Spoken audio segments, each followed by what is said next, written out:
award-winning Tennessee Wildcast is on the air with the latest on hunting, fishing, boating, wildlife watching, and all things outdoors. Make welcome your host, drummer and outdoor expert novice, Jason Harmon. All right. Hello, everybody, and welcome to this edition of Tennessee Wildcast. We're glad you're watching. Thanks for listening. Thanks for tuning in. It's going to be a fun show today. We are on location outside of the studio today with Mr. Tommy Woods. He's one of our commissioners, and we're excited to be with him today in Piney Flats, Tennessee. So, Tommy, thank you for having us.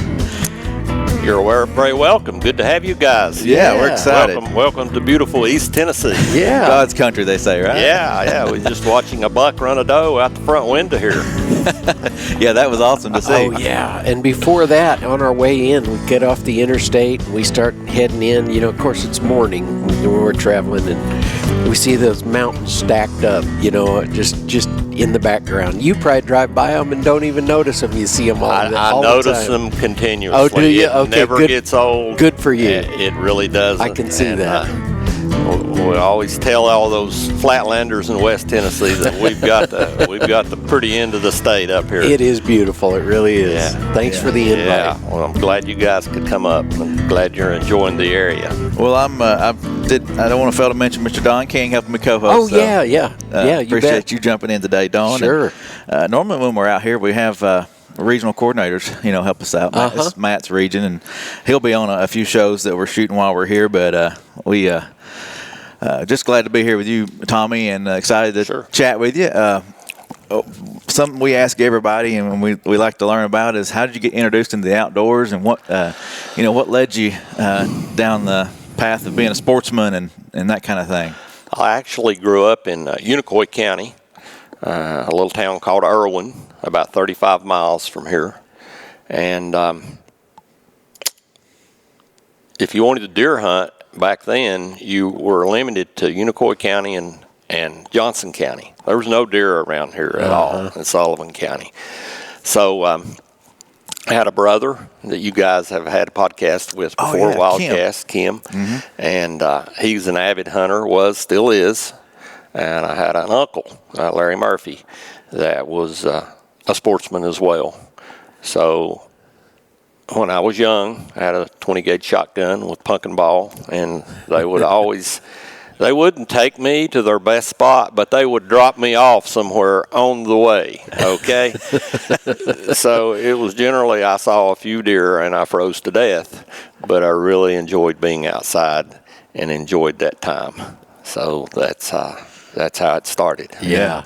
Do you enjoy fishing as well? Is that something you enjoy? I do. I don't fish as much as I hunt, but I have got a good friend that striper fishes here on Boone Reservoir, and he takes me quite often, and we do really well. Awesome. So we catch a lot of stripers, and we also catch quite a few trout out there. So that's the majority of my fishing. There you go. That sounds fun. And Boone's been going through some transition here with the dam repair and refurbishing and all, and so we've learned a little bit about that on a recent show. But boy, the expectations from what we hear are just through the roof as far as habitat for fish when those banks get grown up and are covered up again with water. Yes, that is correct. And we got some exciting news a few weeks back, or a month or so ago, that we're going to be having the F1 Florida string bass stocked in 2022. That's when the dam or the reservoir will be back on regular schedule. We hope it's full before then, but they'll not give us a regular schedule to 2022. So that's when I believe we'll have 3 years worth of Florida bass. Okay. And we're really hoping that they'll do what they did in Chickamauga and really help the area, the economy, because we've had a lot of boat docks that struggled, and then some that has water during the low water that's done really well.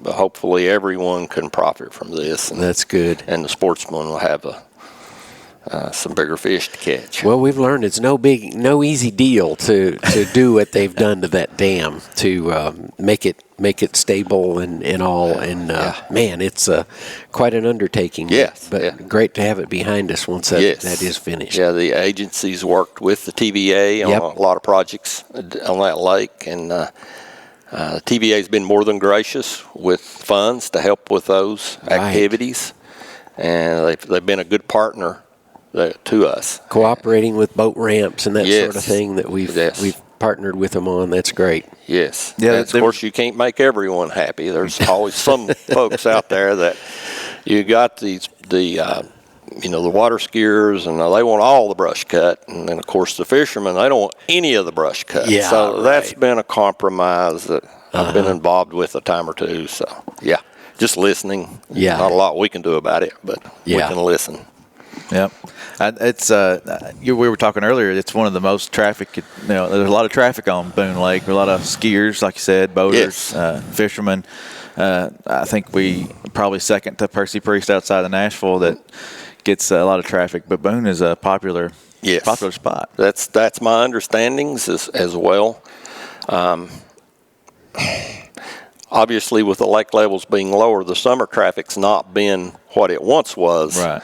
But as far as the fishing goes, it's been just as much, if not more, traffic out there because, the fishers don't like to compete with the water skiers. So there's not a lot of that going on this summer. So it's offered more opportunity for the angler to enjoy the lake, and it has. And in those first couple of years that the water was drawn down, the fishing was really good because obviously they all were in the middle, and so, but it's leveled out now, and we do expect when the reservoir refills that we'll go through that cycle in reverse. The fishing won't be as good for a few years, and then it'll start to really come on strong. Yeah.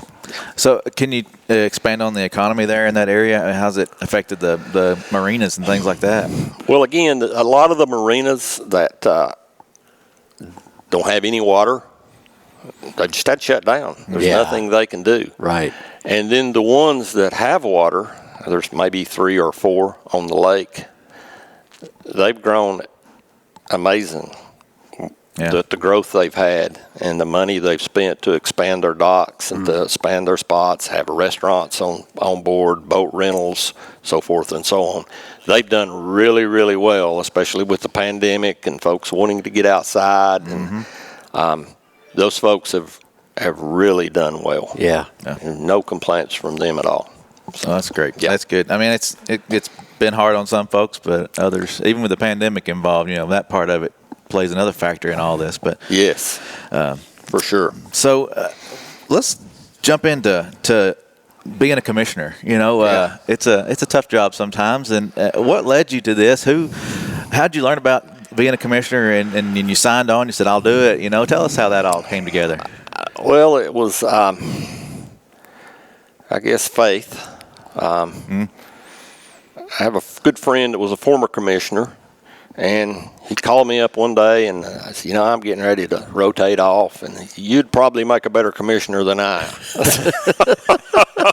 I'm sure everyone knows who I'm speaking of. And so he put my name in the hat. And I kind of thought, well, I'm just going to let that. If I get a contact, if someone calls me, I'll take the next step. Well, I did. I got a call from Alex. It was over the governor's appointees. Okay. And he asked me a few questions. And just so happened later that day, I have a good friend call, and I was telling him about that. And I said, a gentleman named Alex called me, and he said, well, Alex is my best friend.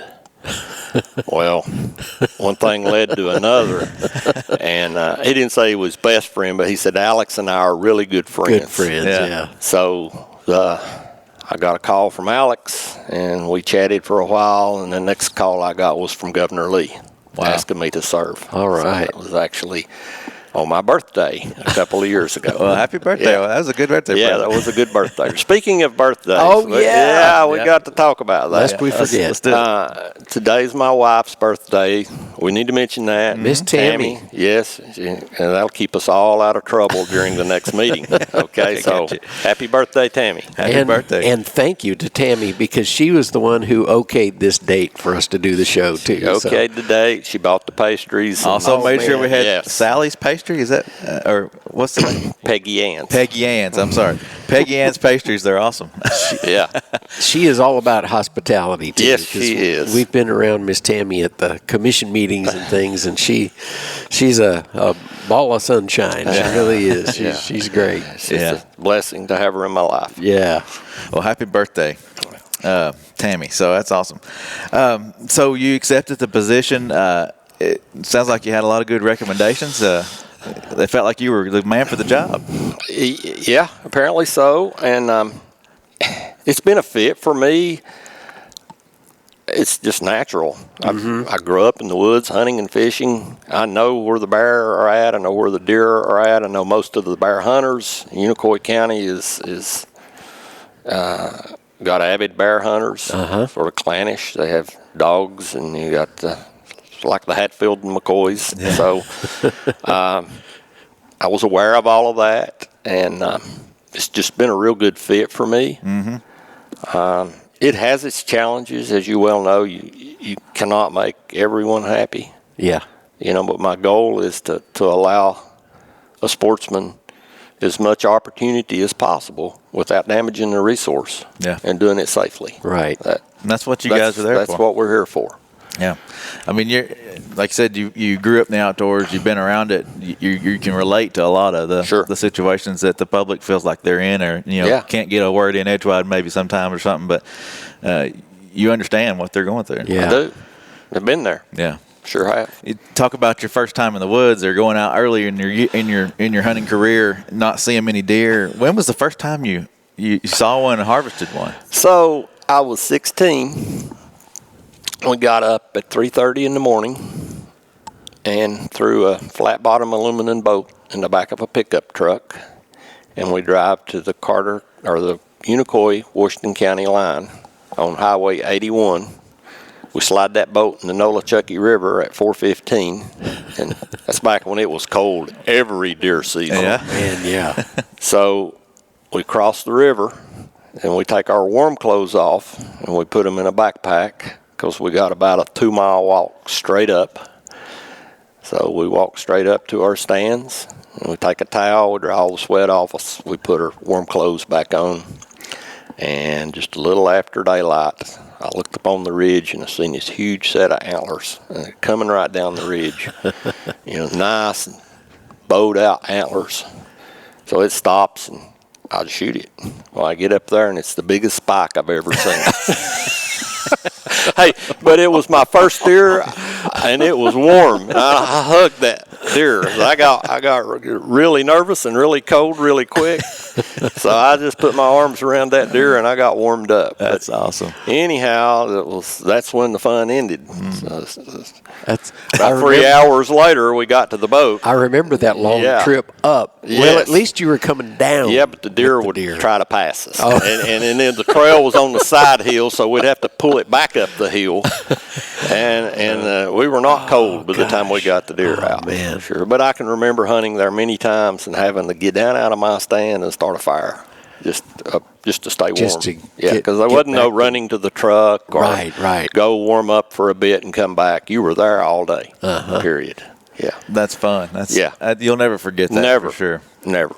You can tell that memory pops back in, all the details and everything, just like it was yesterday. And then later on, I had my stepfather, just the greatest man, Bruce Pillar, a Vietnam vet, still living, a great man. And he entered my life when I was around 11, and we did a lot of crappie fishing right here on the Boone Reservoir, and we caught a lot of crappie. Did it ever get better? Oh, sorry. That's back when it was. That's a Midwestern joke. That's back when it was really good. Oh, okay. So you could tie dowflies on 6 inches apart, and you'd catch one, reel it in, and then another one. So you'd have two crappie every time. Oh, wow. And that would be that way for 30, 45 minutes, and they'd quit. And then you might as well go home because it was over with. But he continued helping me in the outdoors, and we come very attached to a WMA called Chuck Swan. Yeah. He had hunted down there most of his life, so he would take me down on the juvenile hunt.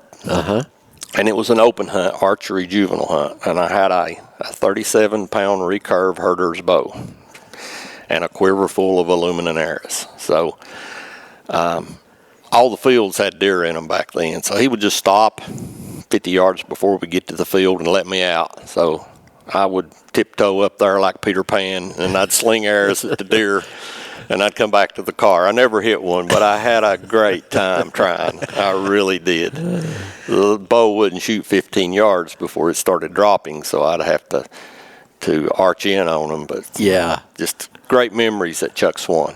Sure That's enough, good. I actually have a deer on the wall here that come from Chuck Swan. Yeah.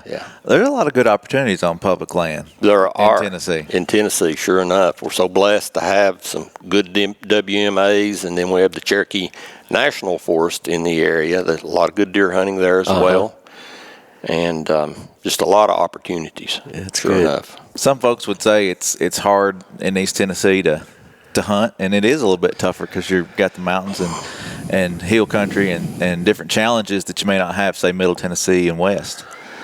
What would you say about that? Well, I think our biggest struggle in this area would be ducks.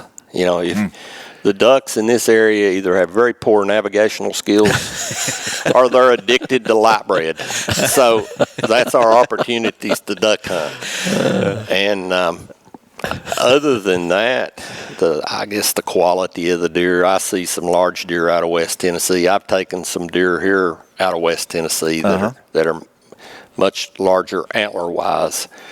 But, anymore I don't ever hunt without seeing deer. Yeah. And I couldn't say that 15, 20 years ago. Yeah. It was really special to see a deer. Uh-huh. And now I'll see 15, 20 deer every time I hunt. Now, do I see monster bucks every time? No. But occasionally I do. Uh-huh. Yeah. They're here. They know how to hide. They do. They know how to hide. You're exactly right. That's how they get that old, isn't it? Yeah. Yeah. They don't get that way by being dumb. Uh-huh.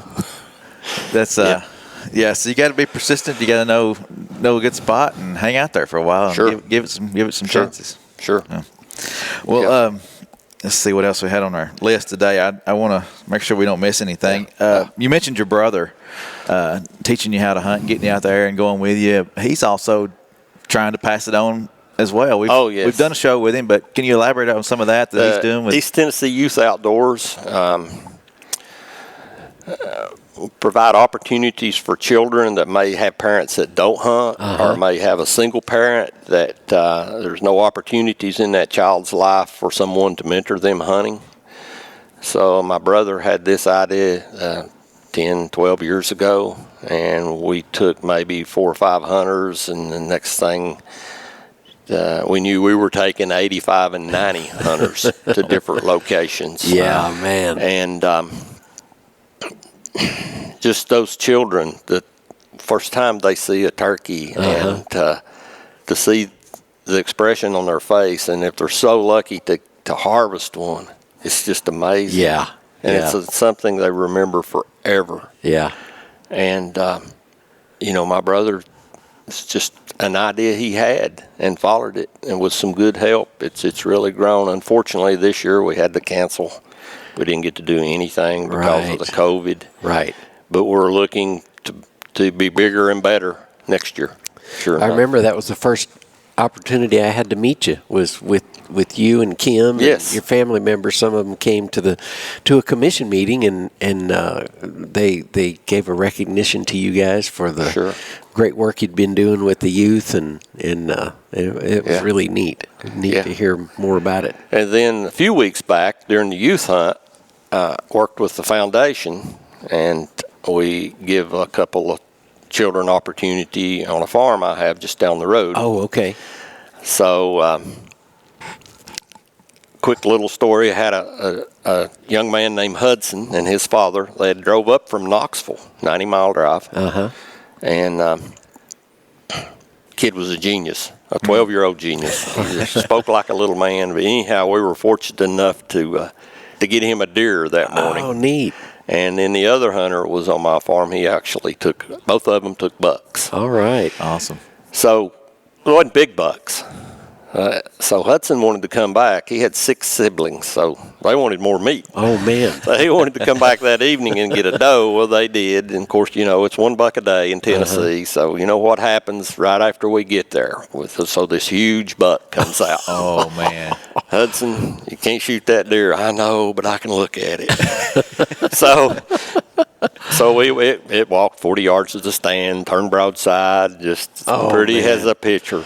But teasing. Yeah. But it was a good day. It really was. We had a great time. Oh, that's sure good. Did. That's awesome that you've been able to do at least a little bit like that, pass it on just a little bit because, COVID always puts a damper on a lot of things this year. But yeah, we only had 4 hunters total. That's all we felt comfortable. And 2 of them hunting on my place and 2 on my brother's place. So, but we were all able to get deer. So when you have the 85 or 90 people, how do you spread those guys out? Do you have a lot of friends and family that help out? We're so blessed to have landowners that volunteer their land and people that volunteer their time and to do the guide. And then the National Turkey Federation, they pitch in, they help. The agency helps. They always have someone there doing safety at meetings the night before. Okay. So it's actually a community and a team effort. And we've had no one ever turn us down. We had a lot of sponsors that return every year. Some, I didn't give enough last year. I'm going to give more because this is a good thing. And as I recall, don't you base some of the activity at the church? We do. The meal is at the church near my brother's house. Yeah, that helps too. Yes, it helps. And they cook the meals and the kids. It is just a Christian-based organization. Yep. And enjoys God's outdoors. Exactly. That's the motto. Yeah. Right there. It is. Yeah. That's awesome. Yeah. Well, hey, if you don't mind, I was going to jump in here. Jump in. I just want to, a lot of times, commissioners get recruited from this part of the state, that part of the state, in various backgrounds, all share a love of the outdoors, of course, but all different kinds of businesses too. Tell us a little bit about your business. So it's a family-owned, operated business. Electrical contracting is the majority of our work. We also have side businesses with rental property, so forth and so on. But we work together as a family. We employ 130-some folks. Wow. We do mostly industrial work, so we travel up and down the East Coast. And have a lot of work going on in the area. It's been a blessing to the family. Actually, my son is in the business, and I have a nephew in the business, so that's the future. All right. And they're aggressive and moving forward, sometimes a little too aggressive. Hold the reins back. It's like, Dad, you can go on home. I got this. I don't think so, son. Yeah, son, I've been here in a similar situation. Yeah. And, I thought I had it, too. Yeah.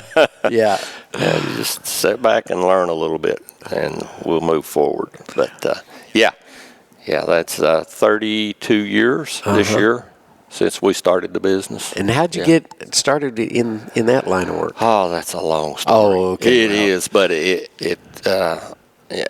another one of those God things. That my background was welding and machine work, and that's what I intended to do, was have a machine shop. Sure. And ended up with an electrical contracting business. So it's the path God led me down, and I've just been there to follow it. Oh, neat. Sure enough.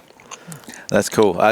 So you started the company, Yes, me and actually my aunt. She had a crane business. Her and my uncle, Larry, the one that helped me get started in the outdoors. They'd sold their crane business and had a little money they wished to invest, so we went into the electrical business. All right. That's cool. Good. That's good. Yeah. That's a good line of work. Yeah. My papa was an electrician for a long time. If you're going to work with your hands, it's a really good trade. It really is. And a good electrician is a good carpenter, plumber, can do anything. Yeah. Well, your family also is into what they call stock car racing. Yeah. Racing cars. Tell us about some of that. That sounds like a blast. So, got my son on a dirt bike when he was 8 or 10, and after a few broken bones, we thought, well, that's not the way we want to go. So we got into the go-kart racing, traveling around the dirt tracks, and moved up to the Legends cars over in Charlotte. and run those for a few years, and then on into the stock cars. It's the lowest level of NASCAR. It's called the Wheeling Series, but it's a full size car, just like what the Cup boys run. And we run local tracks. There's one in Kingsport, and then we run over at Hickory. And so now I have 2 drivers. I have a son that's always drove, and I have a son-in-law now. And they're pretty so your competitive. daughter recruited you another driver there. Well, yeah. He was like a family member. We've known them since he was around 9. But so my daughter, the recently married, nursing degree, working in labor and delivery, and she lays the rules down. So the last race that my son and son-in-law were both in together, they ended up coming really together. So that was so my daughter laid the law down too. You can race, but not in the same race from now on, period, ever. And that's worked out better. Our resources are more focused, so we just do it for a hobby. So it's not like we're into the points battle or trying to win championships. It's just something the family to do. I think we're past that. I don't think you know how you become a billionaire or millionaire racing? You start with $1 billion. So and work your way down. Yeah, you work your way down. But we have fun with it. My wife really enjoys it, and the family likes coming to the races. So it's really good. It's a fun sport to watch and be a part of, you know. It is. It is. I'd say that meeting in the garage was a little different after that coming together. I stayed out of the way. I knew my daughter was capable of handling that, and she did. Yes. That's a good thing. Yeah, she's a pretty serious young lady when she needs to be. Yeah. She sure is. Got a good head on her shoulders. Very much Learn so. from the Thank best you. of them, I'd say. Yes. Yeah. Well, we appreciate the time you've given us. Yeah. Thanks for being a commissioner. Sure. Well, thank you very much, and thank you guys for your hard work. Traveling the state, doing what you do. I love the show. I watch it every chance I get. Awesome. And sometimes I go to sleep watching it, not because it's boring, just because I'm sleepy. Hey, it's a good show to wind down to. Yes, it is. Right. It is. But yeah, we enjoy what we do, and just happy to share the message. And thank you for working for the Sportsman in Tennessee. Thank you guys for coming to God's part of the country. You bet. Yeah, it's fun to be up this way for sure. Sure. Well, Don, thank you. You bet, Jason. This has been another great episode of Tennessee Wildcast. Thanks for listening and tuning in and watching. Go check out all our other stuff. And remember, tnwildlife.org for all the greatest information you need for Tennessee outdoors. Go buy a license. Go outdoorstennessee.com. And we'll see you next time. Thanks for tuning in. Stay connected with TWRA by visiting our website at tnwildlife.org. And follow us on Facebook, Twitter, and Instagram. Hey, it's all about Tennessee wildlife. It's what we do. Tennessee Wildcast will be on the air again next week. We'll see